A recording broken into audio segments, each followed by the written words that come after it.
A short update on the energies. April 17, 2014.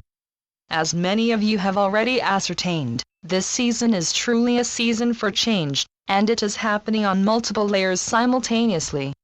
For as we have already stated in many previous messages, this is not a window dressing in any way, this is a profound and complete change, coming from the very core of your being and emanating further and further out within your sphere of influence. And when we say sphere of influence, we are referring to a much greater area than you perhaps envisage, for we refer to this entire world of yours. For as your ability to connect has increased manyfold during only this last short period of time, so too has your ability to have a beneficial impact on the world around you increased. And so, you are no longer a solitary island, confined within a small bubble of energetic membrane, there to keep you safely tucked away from the hustle and bustle of the outer world. Now, you are a true member of the galactic forces, the ones that have an influence on anything and anyone around you.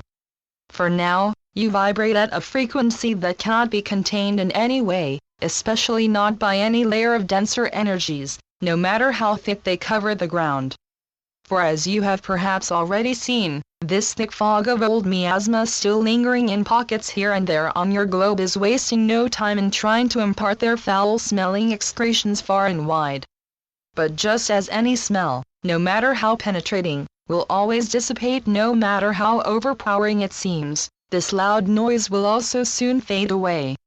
For this rattling of old skeletons, this last-minute panicky scrambling of old phantoms is merely a show for the masses, an act put on in vain in order to try to convince you that this dense fog of old and outdated ideas are more substantial than the flimsy little mock-ups they truly are. You see, the old forces are already draining away as they are being compressed further and further into their last corners by the expansion from the incoming light, and by the expansion of all of you.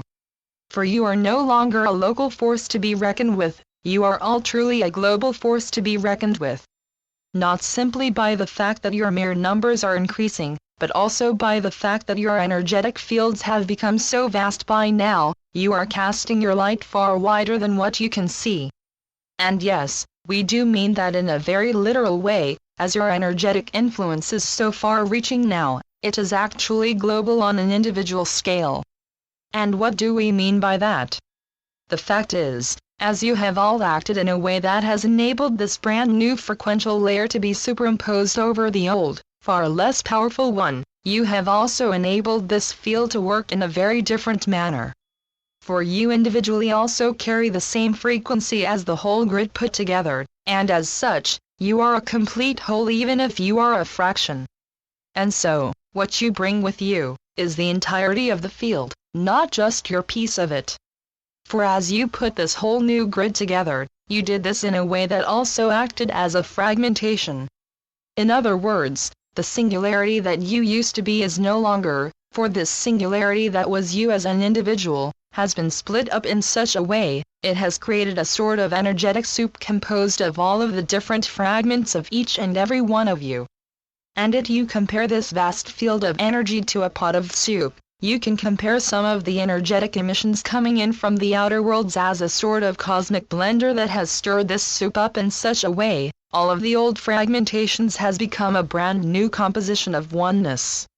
We know these words may seem to be rather confusing, but what we are trying to convey is simply this. As you have all managed to connect to this new grid, you also disconnected from the old existence, where each and every one of you were considered as separate energy fields. And as you entered this whole new gravitational field, you also relinquish the old ideas of yours and mine, and you become I, or one, to use a numeral you are more familiar with. For the English way of referring to yourself, the capital I, is also the old way of referring to the number 1, so what looks like the same, could in fact not be more different.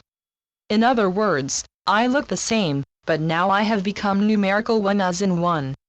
Let us leave it at that, and leave you to ponder the meaning of these somewhat confusing capitals and numerals, and we once again ask you to do so in the comfort of your own space. For there we are most certain you will find the truth of this message to be the new I, the one and only composed of all. The Constant Companions. Channeled by Asia North. asianorth.wordpress.com